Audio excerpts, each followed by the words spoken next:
Welcome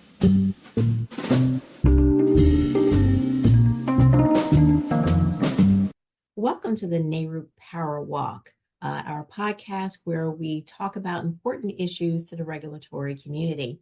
And today on the Power Walk, we are welcoming Commissioner Ann Rendahl of the Washington Utilities and Transportation Commission. So thank you for joining us today, Commissioner. Thank you for having me. Sure. So you've been leading a series of webinars on wildfires, and the final one is going to come up next month in October, followed by a general session on the topic in November at NARUC's annual meeting. So before we get to the webinars and before we talk about the general session, can you give us an overview of why state commissioners are interested in the issue of wildfires and NARUC's particular role in bringing attention to this issue? Sure.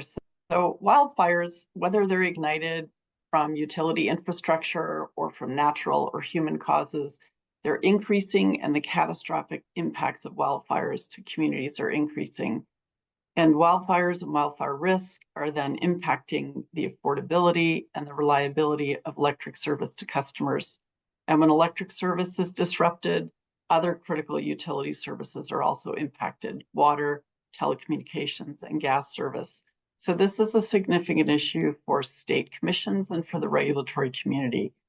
And where significant wildfires have occurred, credit rating agencies immediately downgrade electric utilities' credit ratings, whether or not it's clear whether the utility has caused the fire. If the utility is at fault, regardless of whether the state has strict liability laws or negligence laws, it doesn't matter because jury awards can and will be significant. I think PacifiCorp's experience in Oregon is a key example where they're facing judgments of up to $65 billion from a fire there. Wildfires and wildfire risk are not just limited to California and the West in general, although right now there is a significant amount of wildfire activity in the West. Other regions of the country and states outside the West have experienced significant wildfires, as well as the smoke from the Canadian wildfires, which folks in the East can remember from last summer or the summer before, and it can cause a significant risk for utility service and to human health. So because of the risk, and not just the credit rating agencies downgrading the capital ratings, but insurance companies are also raising the cost of premiums and reducing the availability of insurance to utilities and homeowners. So wildfires and the risk of wildfires are causing financial and affordability concerns for electric utilities and their customers, as well as reliability issues, as utilities are applying mitigation measures and system hardening to address these issues. Some of the ways utilities are mitigating wildfire risk is to implement procedures to de-energize electric lines, and these include what are the well-known public safety power shutoffs, or PSPS, where utilities simply cut power to lines in areas of significant wildfire risk to avoid an ignition.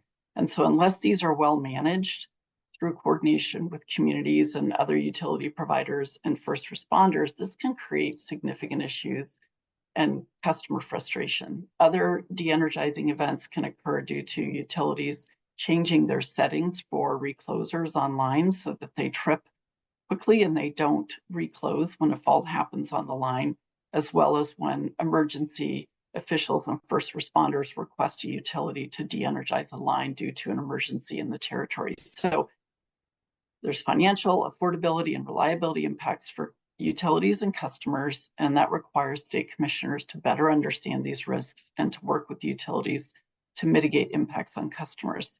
So one of NARUC's key roles is to educate and inform its members on key emerging issues affecting the regulatory community and how we regulate these industries. NARUC, through the Center for Partnerships and Innovation and in partnership with the Critical Infrastructure Committee, has created this three-part series of educational sessions and workshops for state commissioners and staff to better understand the risks and the financial affordability and reliability impacts to utilities and their customers. We had the first two sessions on June 24th and August 5th. And as you said, we have one more session on October 8th. And then we'll talk more later, but there's a general session at the November meeting to focus on this topic, and then a workshop following Tuesday afternoon on November 12th to better engage on what we have learned about wildfire risk from these sessions and plan our future efforts to help state commissions on this issue. Okay, so thank you for that overview, and you've laid a great foundation for why this is really a critical issue. So if you could take a moment to try to encourage other commissioners who are not in a quote unquote wildfire state to get involved, what would you say to them to encourage them to really participate and engage in these conversations? As I said, it's not just a Western issue. We've had examples of forest fires and grassland fires in other states outside of the West. Florida, North Carolina, Oklahoma, Texas, and Minnesota are examples. And all it takes is the right conditions of dry air, of really strong winds to impact utility infrastructure that can cause an ignition. So it's really important for state commissions to understand the risk. I also mentioned that, so in our first session, Gabe Grossberg with S&P Global said to all of us that all the electric utilities across the country, that they're potentially downgrading their credit ratings because of wildfire risk. So this is a significant issue for all state commissioners to understand what's impacting the rates that their utilities are going to be asking for because of the the credit availability and risk, and also the insurance availability and risk. It's really important, just like cyber and other significant risks, that state regulators understand and are better prepared for this risk rather than ignoring it and thinking that it's not going to happen to you.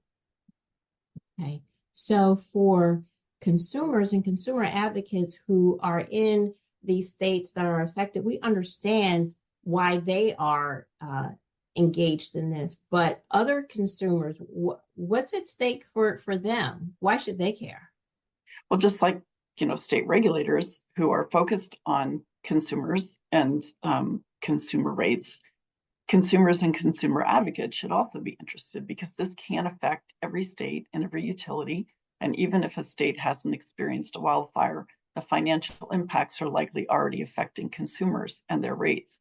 So as I said, it's impacting the credit availability and credit ratings of all utilities across the country, and the insurance risks, whether it's from wildfires or other extreme weather risk. Consumers are experiencing this impact through increased rates. So consumers and consumer advocates should be paying attention to this. And also, if a utility is not fully prepared for a wildfire and it occurs in their service territory and they trigger a public safety power shutoff, if the consumers and the consumer advocates are not prepared for this to occur, then that's a significant issue for consumers. So they should be prepared, just like any other risk, and also be aware of the financial impact for consumers. So we've already talked about that there's a series of 3 webinars. Can you briefly talk about the objectives for each webinar? Sure. So these were intended, just like all of NARUC's activities, to raise awareness and educate NARUC members on the financial and affordability risks of wildfire. So the sessions were intended to provide specific information to commissioners and staff, and then have an opportunity after 1 hour of essentially webinars to then have a conversation just with the commissioners and staff about what they heard, what raises issues for them, what should we be concerned about. So the first session was on June 24th. It focused on specifically the impacts of wildfires and wildfire risk on financial credit risk and ratings, and also insurance risk and insurance ratings. The second session featured speakers from California and the national labs who discussed their efforts on various risk mitigation and prevention techniques, as well as California's comprehensive planning and liability risk strategies. And then the labs focused on their work on risk mitigation strategies for Bonneville Power Administration and other federal entities. The third session, which is scheduled for October 8th, is going to further discuss comprehensive efforts to mitigate risk. So discussing California's structured program to assist participating utilities with liability risk and damages, essentially a risk pool, efforts by the Electric Sector Coordinating Council's Wildfire Working Group to work with federal agencies such as the Forest Service and Bureau of Land Management to coordinate efforts to mitigate risk on federal lands. So a lot of utilities have transmission lines that run through federal lands, and they need to work with those agencies to figure out how to better manage the vegetation around lines, do work and do work on the lines to prevent wildfires. And then we're also going to be, discussing potential state and federal solutions for liability and damage risk to utilities. Then after that, we're going to have a general session talking about these issues, but we have a workshop scheduled for Tuesday afternoon, November 12th at the annual NARUC meeting. And we're going to discuss and share what we learned from these 3 sessions and begin to focus on how to provide support for NARUC members going forward on this topic.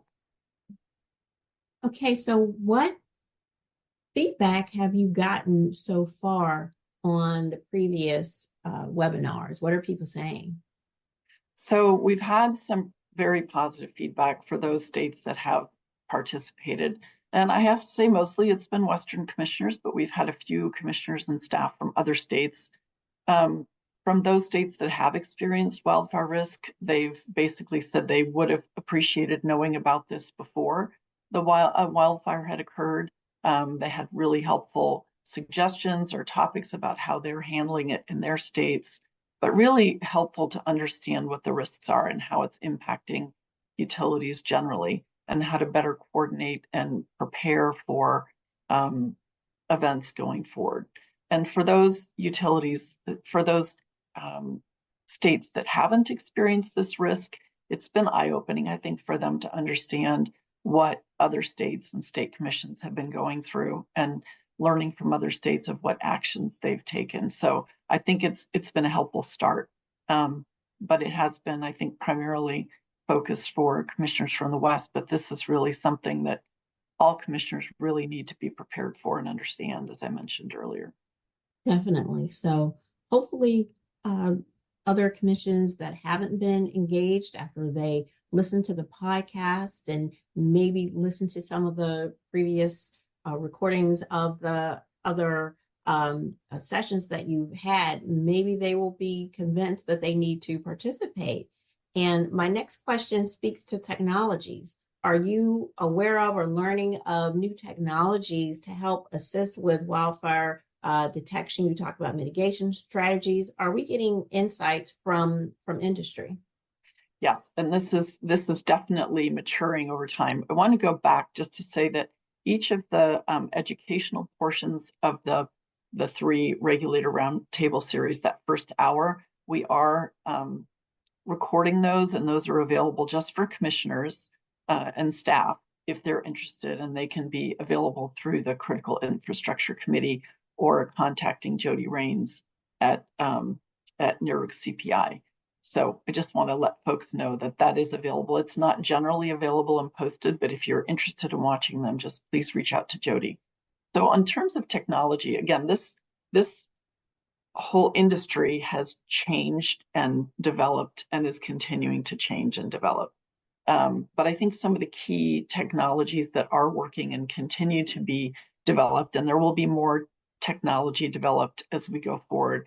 So some of the hardening techniques are different ways to cover conductors so it won't create an ignition, wrapping wood poles or having treatments on poles so they don't catch fire, having specific technology for reclosers on line. So if a fault hits a line, it'll it'll open so that the line won't be live, but they're set to reclose in the event there's just some odd fault on the line. But there are settings for wildfires that prevent the recloser from reclosing. And then you have to go out and monitor the line, and also better monitoring on the lines for distribution and transmission lines to see the condition of the lines and what's going on. In terms of vegetation management techniques, many utilities are using drones, collecting data through LiDAR, and then using AI to better understand the data that they're collecting in terms of the risk of vegetation in that area. If there are trees that are too close, or things that need to be trimmed, the condition of the trees, are they dead trees, are they live trees? It also can be used, drones can also be used to monitor pole and infrastructure conditions to see what needs to be fixed. A lot of utilities are using weather monitoring systems. So they're collecting data. They actually have weather specialists, and they collect data, and they have cameras throughout their service territory to monitor conditions as well, and to detect smoke early. So those are some of the technologies that are being used. And as I said, more and more technology and opportunities for both prevention and monitoring of the system are developing. And some of these techniques actually can be used not just for wildfire, but they can benefit other ways for managing system reliability. So the utilities are sharing this information with each other. The technology companies are sharing this information, and so it is a growing industry and a growing way of maintaining and preventing from wildfires. Okay, that sounds very promising. So I know that you probably cannot speak to the utilities that you regulate, but what are you hearing from other commissioners regarding utilities being engaged? Are they doing enough? And what is the best way for regulators to engage with utilities on this subject outside of formal proceedings? Well, I would say, just on that last question, that regulators should be talking to their utilities about what they're doing to prepare for wildfires and wildfire risk. And they can do that without being in a proceeding, and just to find out what they're doing. In Washington, we did ask our utilities to file wildfire mitigation plans. We didn't have as a part of their reliability planning. And so there are things you can do to work with your utilities. And then we ask the utilities to come in and every year and explain how their plans are changing, what their efforts are going forward. I think all utilities should be working to understand their risk exposure to wildfire and the areas that they're most at risk.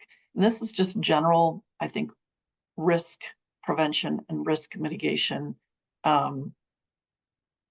good practice. Just like utilities will work on cybersecurity and focus on their cyber posture and any other risks. But I think utilities need to better understand this risk.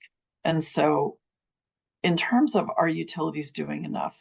So Michael Wara, who's with Stanford University, did put out a report, and that's posted on the critical infrastructure site, that did evaluate, based on techniques that California has used, did evaluate many of the investor-owned utilities in the West in terms of what they have done, and whether that's enough really depends on the utility service territory and the risks that they have.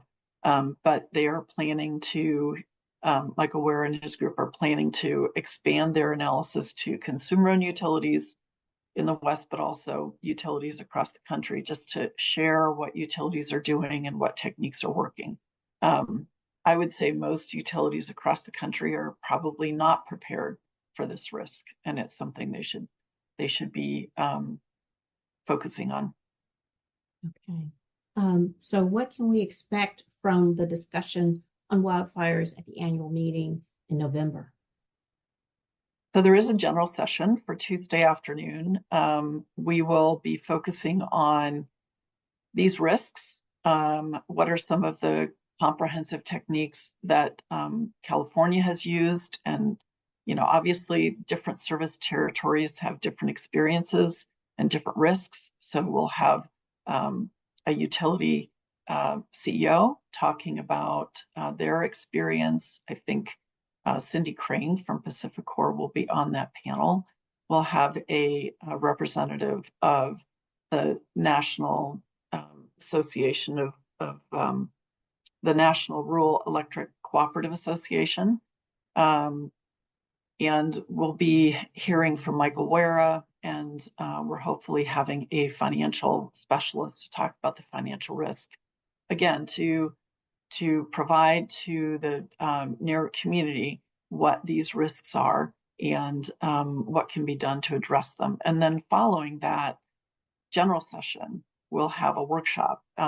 We'll spend the first hour of that workshop really talking about what we learned from the 3 series of meetings with regulators and the webinars, and then really talking about the future. And our hope is that we will be able to, through NARUC CPI, have a working group to develop a handbook for regulators on how to approach wildfire risk. And so we'll spend time during the workshop really developing what the scope of that work should be, and listening from regulators, from those with experience, and also from other utilities like water utilities and telecommunications companies and gas companies on what their interests in and are in this area, and how we need to really focus on collaborating. It's not just the electric utility. As I said at the beginning, electric service really provides support for other utilities. And if that electric service is not available, it impacts customers in many, many ways. So this is really intended to be an integrated effort to really find some assistance for regulators, similar to what NARUC has done on the cybersecurity space. So providing support for regulators. Great. So looking ahead into the future, unfortunately, we know that wildfires are not going away. It's going to be a persistent issue. So how are we going to keep this conversation, this initiative going forward? Again, so it won't be going away. You're correct. And I think it will expand to other areas. And so through developing this handbook, and hopefully having additional sessions as we develop the handbook, working with states to really highlight the issue, provide this as a opportunity for commissioners and commission staff to better understand how to work with this risk, and also include the utilities and what they're doing. And we can encourage technology vendors who have technologies or different products that they're developing that can help with this risk, have them participate in NARUC meetings, have sessions at future NARUC meetings, and at different regional meetings is also another way we can work on this. But I'd encourage utilities to pay attention to this risk, and encourage state commissioners to pay attention to this risk. And I'm happy to be a resource, and there are other state commissioners who have experienced this risk, happy to be a resource to folks as well. So, Commissioner Rendahl, before we close, I do want to give you an opportunity to touch on any aspects of the wildfire issue that we have not had a chance to discuss yet. I'm sure there are a number of areas that I don't even know and I'm not aware of yet. And I think that's really the focus that this future work will do. This is not going away. This is just not a one and done effort for NARUC. And so I'm still learning and appreciate the risk, and really, as I said, how it impacts all the utility. It's the whole regulatory space that we're in at NARUC. It is not just a Western issue, not just an electric utility issue. And so encourage everyone to get involved, stay involved and participate in this effort. Wow, thank you so much. So, thank you for taking a brief power walk with us through your wildfire initiative. And I've learned a lot just chatting with you briefly. I hope to continue to learn more as you learn more in the great work that the CPI group is doing to help support this topic. And we encourage folks to attend this is just for commissioners and commission staff, correct? Well, the first hour of these meetings is open to anyone who's interested. And then the second hour is just for commissioners and staff to really have a conversation about what we heard and what we think about what we heard. So, okay, then I would encourage anyone listening to participate in the October webinar. At least everyone can listen in on that first part of it. And of course, anyone can register for the NARUC annual meeting and attend the general session to learn even more about the Wildfires Initiative. So again, thank you so much for your work on this effort, Commissioner Rendahl, and thank you for moderating the series of conversations. Well, thank you. I really appreciate this, Regina. Thank you for including me in this opportunity. I really appreciate it.